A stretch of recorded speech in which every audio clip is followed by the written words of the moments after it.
İmam Hatip liseleri son yine birkaç yıl içerisinde spor programı uygulayan 8 okulumuz ve hamdolsun Sayın Bakanımız inşallah gerici olarak tasnif edilmiş olan çok büyük kesimleri de böylece yukarıya doğru hareketlenmişler, okuma imkanları bulmuşlar ve Türkiye'nin toplumsal hayatında etkili bir hale gelebilmenin aracına kavuşmuşlardır.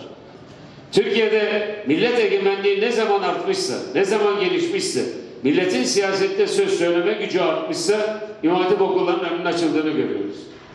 Ne zaman bu okullar kapandıysa aslında bakıyorsunuz Türkiye'de ya darbeler olmuş ya da Türkiye'de millet iradesini yok sayan zihniyetler Türkiye'de almış başını gitmiş.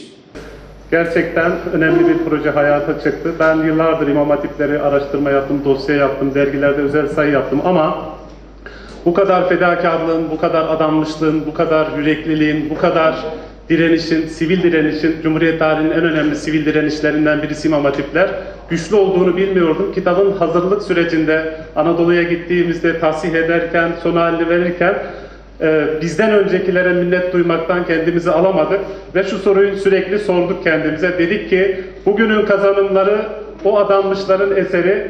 Biz yarına hangi kazanımları sunacağız? Yarının kazanımları da bugünün adanmışların eseri olacak. İnşallah yarının adanmışlık hikayesinde Rabbimiz bize de bir pay verir diye ümit ediyoruz, dua ediyoruz. Bugün burada İmam Hatip Neslin Önderleri isimli çalışmamızın tanıtımı için toplanmış bulunuyoruz. Hepiniz hoş geldiniz, sefa getirdiniz. Hepinizin bildiği gibi İmam Hatip okullarının inişli çıkışlı tarihinde gün oldu, askeri darbelerle kapılarına kilit vuruldu. Gün oldu, öğrencilerine yol kesintisiz eğitim katsayı uğramasıyla kesildi. Dava eri büyüklerimiz ve inanmış insanlar bütün bunlara rağmen mücadeleye devam ettiler. Yoksulluklara göğüs gerdiler. Bu süreçte siyasetçi, bürokrat, hoca, talebe, vakıf, dernek gönüllüsü pek çok öncü isim geldi geçti.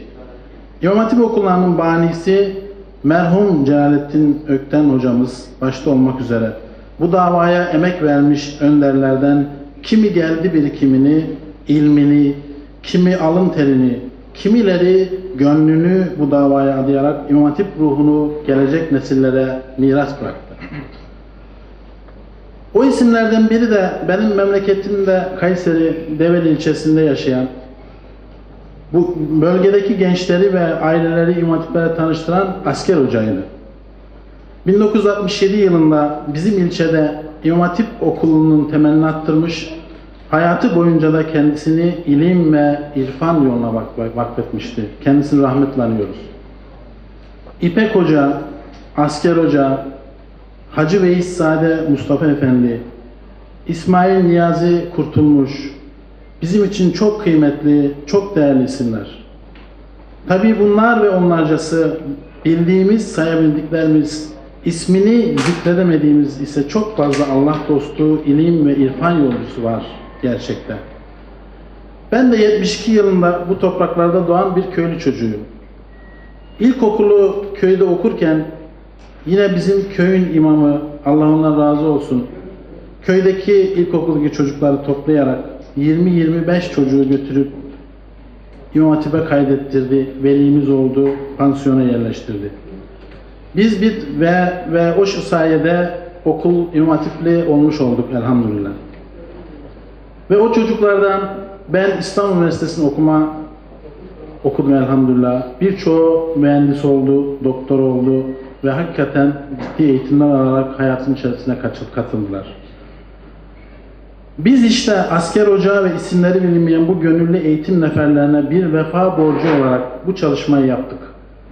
1950 yılların başından bugünlere İmam Hatip okullarımızın 70 yıllık serüveninde yer alan, omuz veren, karınca kararınca bu davaya hizmet eden büyüklerimizin aziz hatıralarını yaşatmak, onları yeni nesile tanıtabilmek üzere yola çıktık. Türkiye'yi şehir şehir gezerek yaptığımız sözlü tarih çalışması neticesinde İmam Hatip neslinin önderleri öncüler, İmam Hatip neslinin önderleri hocalar ve İmam Hatip neslinin önderleri talebeler isimleri yayınlanan bu çalışma ortaya çıktı elhamdülillah. bu salondaki her bir büyüğümüzün, hocamızın İmam Hatip Okulu ile ilgili bir hikayesi vardır. Çünkü İmam Hatip Okulu hikayesi aslında milletimizin hikayesidir. Bizim genel müdürlüğümüz 1961 yılında kurulmuştur. Ama İmam Hatip Okulları 1951 yılında açılmıştır. Aslında Türkiye'de Milli Eğitim Bakanlığı sisteminde din eğitimi ve öğretimi faaliyetlerini koordine eden birim kuruluşunu İmam Hatip Okullarına borçludur. Yine Türkiye'mizde din eğitimi adına gerek ilahiyat fakültelerimiz, gerekse sivil toplum kuruluşlarımızın bütün çalışmaları İmam Hatip Okullarından neş'et etmiştir. İmam Hatip Okulları Osmanlı'dan Cumhuriyet'e geçiş döneminde yeni Türkiye Cumhuriyeti'nin kuruluşunda aslında tevhid-i tedrisat ile sağlam bir metne, kanuni hükme bağlanmış. Ancak 1930 ve 1950'li yıllarda maalesef kapatılmış. 1951 yılında yeniden açılarak bir bakıma Osmanlı ile Cumhuriyet nesli arasındaki mirası, tarihi kültürel mirası tevarüs olmasında önemli bir kurum olarak vazife görmüştür. İmam Hatip Okulları kuruluşunda halkın yoğun talebiyle, özellikle mendillerde toplanan paralarla, aynı şekilde inşaatlarda çalışan talebelerle inşa edilmiş ama bugün hamdolsun binalarıyla, fiziki ortamlarıyla İslam dünyasına ve bütün bir dünyaya model örnek okullar ortaya çıkmıştır. Bugünkü geldiğimiz noktada Milli Eğitim Bakanlığı Din Öğretimi Genel Müdürlüğü'nün koordinesiyle Türkiye'mizde öğrenci sayısı %14'e ulaşan 28 Şubat süreci öncesinde %9 iken daha sonra %2'ye düşmüş olan İmam Hatip Okulları yeni bir çalışmayla ve vizyonla, program çeşitliliğiyle artık Türk halkının ve milletimizin ve İslam dünyasının talebine farklı ihtiyaçları karşılamanın içerisinde olmuştur. 1951'de açılan İstanbul İmam Hatip Okulu'nun ilk öğrencilerindenim. Bu okulun tabii altyapısını hazırlayan karşınızdaki, benim arkamdaki merhumların yanında okulun resmiyeti için çalışan iki kişiyi anmak isterim. Bunlardan birisi Celalettin Ökten İstanbul'da, diğeri de Ankara'da Nafi Ağvekili ve Milli Eğitim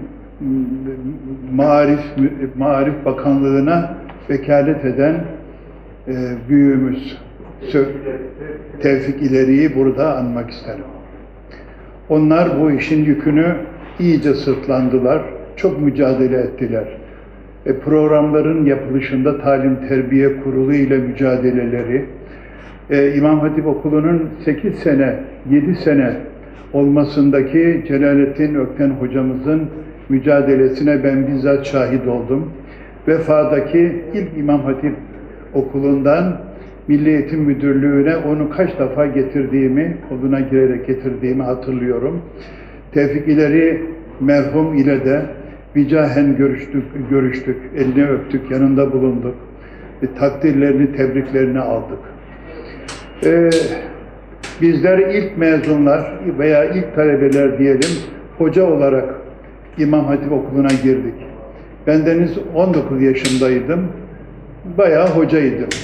Nasıl? Hafız idim, kıraat okumuştum. Lise derslerinin yanında işte ilmihal bilgileri, hadisler, gene tıp fakültesinde okurken anatomiden yorulunca tefsir okuyarak, Kur'an bilgilerimizi mahalle hocalarından öğrenerek, yani elhamdülillah o şekilde dindar bir ailede de yaşayarak iyi bir temelde yetiştiğimizi düşünüyorum. Cerrahpaşa'da Zehra benden 2 dönem sonradır.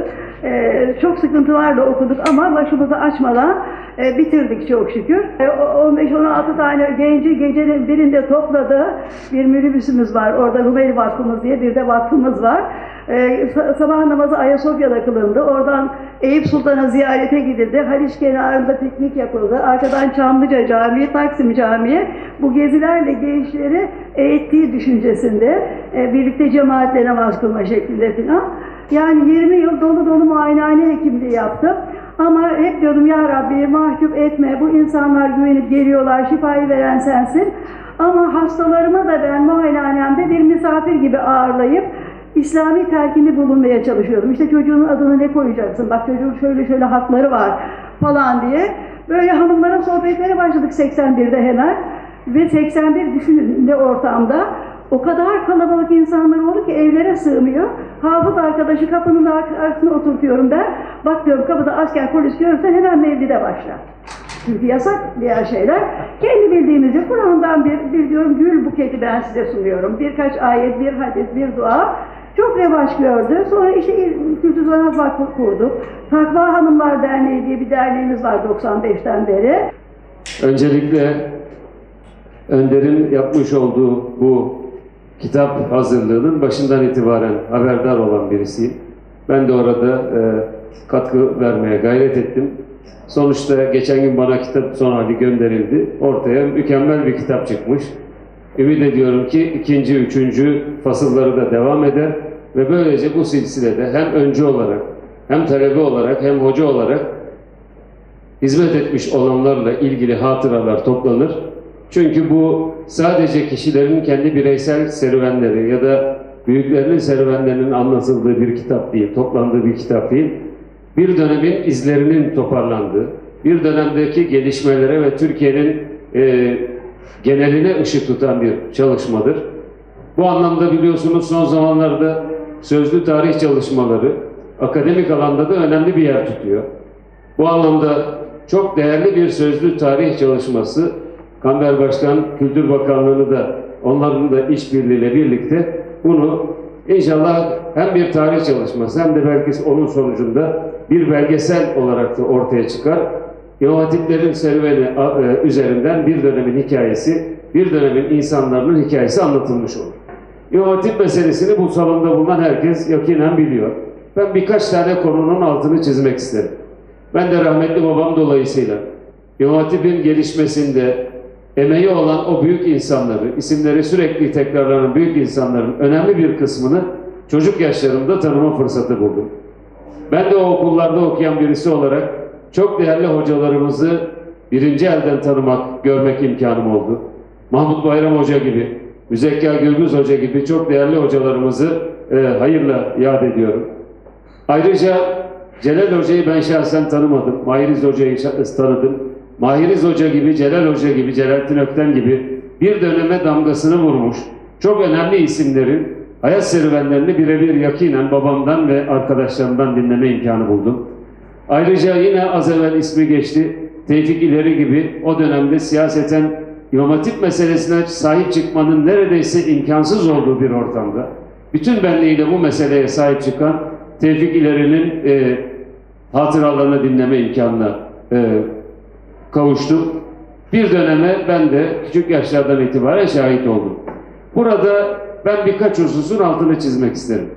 İmam Hatip okulları meselesi sadece bir eğitim çalışması değildir. Evet, Türkiye'de insanların özellikle bizim kendi dini eğitim bakımından köklerimizle yeniden tanışmamız, özellikle o eski Osmanlıca yazılmış kitaplardan nesillerin uzaklaşmak durumunda kaldığı o dönemlerden sonra yeniden eğitim alanında bir büyük, tabiri caizse devrimin yapılmış olması tabii ki önemli bir mesele. Ama bunun ötesinde İmam Hatip okulları Türkiye'de Cumhuriyet tarihinde halkın geniş kesimlerinin üzerinde ittifak ettiği en önemli projelerden birisidir. Hemen hemen toplumun bütün kesimleri bu okulların gelişmesi, bu okulların kurulması, bu okulların daha ileriye gitmesiyle birlikte ta ilk Vefa'daki Mehmet Ali Hocam ifade etti. O ilk okulun kurulduğu anda, ilk İmam Hatip'in olduğu andan itibaren büyük bir destek verilmiştir. Anadolu'nun her tarafında verilmiştir. Dolayısıyla bu ciddi bir eğitim reformudur. Eğitimde devrim niteliğinde bir adımdır. Doğru. Ama aynı zamanda Türkiye'de toplumsal olarak halkın büyük kesimlerinin katıldığı, işin içerisinde yer almış olduğu önemli bir müşterek projedir, toplumsal projedir. Bu anlamda İmam Hatip okulları vasıtasıyla bir başka diğer özellik ise o güne kadar okuma imkanı bulamayan Anadolu'nun yoksul, kimsesiz, çaresiz çocuklarının okuyabilme imkanı için de bir zemin oluşmuştur. Şimdi bugünden rahat konuşuyoruz. Bugünün Türkiye'nin imkanlarıyla çok rahat konuşuyoruz. Ama bir de geçmiş dönemi şöyle bir geriye doğru baktığımız zaman, o zaman binlerce, yüz binlerce çocuk için İmam Hatip okullarının dışında bir eğitim imkanı, aracı bulunmuyor. Bunun çeşitli sosyolojik nedenleri var. Ve bu anlamda da Anadolu insanının çaresiz kesimlerin, kimsesiz kesimlerin, bir anlamda eğitim alamayacak olan kesimlerin imdadına yetişmiş olan bir can simidi gibidir. Bir başka temel özelliği ise bu okulların, aslında bu okullar tabiri caizse Türkiye sosyolojisinin yukarıya doğru hareketlenmesini sağlamış olan bir müesseselerdir. Şimdi az evvel ifade edildi. Kayseri'de bir okul yapılıyor. Konya'da bir okul yapılıyor. Ya da bir başka bir yerde bir okul yapılıyor. Sadece o okulun yapılmasıyla uğraşan yüzlerce, binlerce insan var. O okula öğrenci gönderen, çocuklarını gönderen, öğrenci bulmaya çalışan yine yüzlerce, binlerce insan var. O mekteplerin fiili olarak orada inşa edilmesiyle birlikte toplumun geri bırakılmış, kenarda bırakılmış, gerici olarak tasnif edilmiş olan çok büyük kesimleri de böylece yukarıya doğru hareketlenmişler, okuma imkanları bulmuşlar ve Türkiye'nin toplumsal hayatında etkili bir hale gelebilmenin aracına kavuşmuşlardır. Bu özelliğiyle de Türkiye sosyolojisini çok ciddi şekilde onun dinamiklerini ortaya çıkaran bir proje olarak Türkiye'de bugünlere kadar İmam Hatip okulları gelmiş oldu. İmam Hatip okullarının bir başka özelliğinin de altını çizmekte büyük fayda görüyorum. Tabiri caizse bu okulların varlığı ve gelişmesi ya da geriye gitmesi Türkiye'deki demokrasi tarihinin de bir göstergesidir, aynasıdır. Türkiye'de millet egemenliği ne zaman artmışsa, ne zaman gelişmişse, milletin siyasette söz söyleme gücü artmışsa İmam Hatip okullarının önünün açıldığını görüyoruz.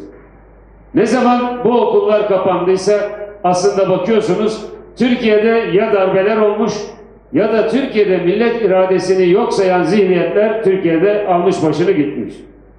12 Mart'tan sonra, 12 Eylül'den sonra, 28 Şubat sürecinden sonra bu okulların önünün kesilmek istenmesinin sebepsiz olmadığını düşünüyorum.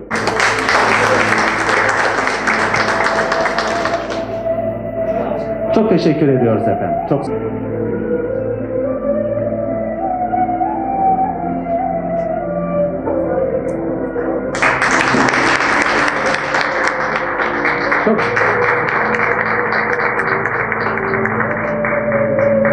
Efendim Sayın Bakanımızı uğurlamayacağız. Kıymetli hocamızı uğurluyoruz. Çok teşekkür ediyoruz muhterem hocam. Kan vekiline hediyelerini takdim ediyorlar. Buyursunlar.